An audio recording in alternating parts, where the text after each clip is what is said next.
मूल निवासी जंगल के रहवासी हमने आदिवासी हन रे हमने आदिवासी।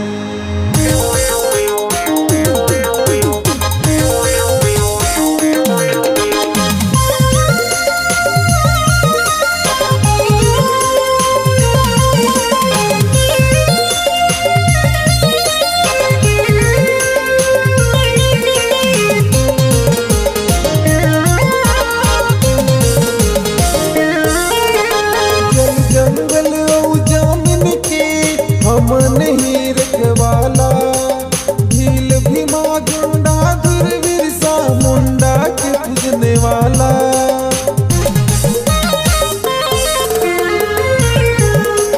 जल जंगल और जमीन के हमने ही रखवाला भील भीमा गुंडा धुर बिरसा मुंडा के पूजने वाला। कहता हूँ सबसे मैं बात ही रे हमसे टकराना औकात नहीं रे। रखते नहीं हम किसी से बैर हमन तो लागी रे आदिवासी से। रखते नहीं हम किसी से बैर हमन तो लागी रे आदिवासी से। विरोधियों की अब बचेगी न खैर हमन तो लागी रे आदिवासी से आदिवासी से।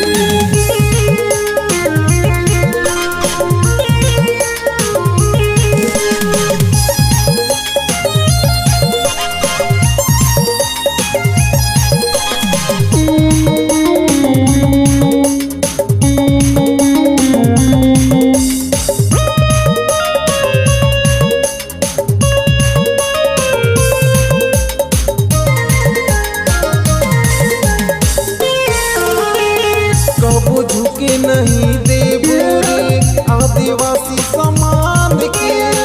एक खातिर देह के पड़े चाहे मुँह के जहान रे। रीति रिवाज परंपरा के हमने बचाए वाला भील भीमा गुंडा धुर बिरसा मुंडा के पूजे वाला। कहता हूँ सबसे मैं बात ही रे हमसे टकराना औकात नहीं रे। रखते नहीं हम किसी से बैर हमन तो लागी रे आदिवासी से। रखते नहीं हम किसी से बैर हमन तो लागी रे आदिवासी से। विरोधियों की अब बचेगी न खैर हमन तो लागी रे आदिवासी से आदिवासी से।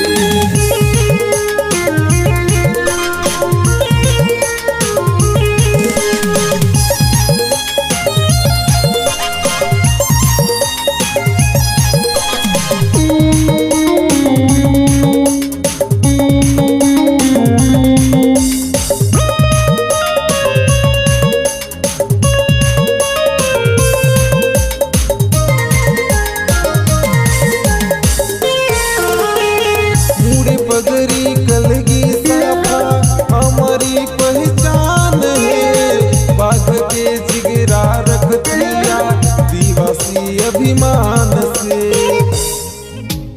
बाबा साहब कर संविधान से हमने चलने वाला दुनिया के ज्ञान और विज्ञान हमने सिखाए वाला।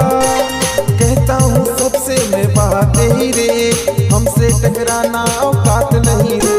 रखते नहीं हम किसी से बैर हमन तो लागी रे आदिवासी से। रखते नहीं हम किसी से बैर हमन तो लागी रे आदिवासी से। विरोधियों की अब बचेगी न खैर हमन तो लागी रे आदिवासी से।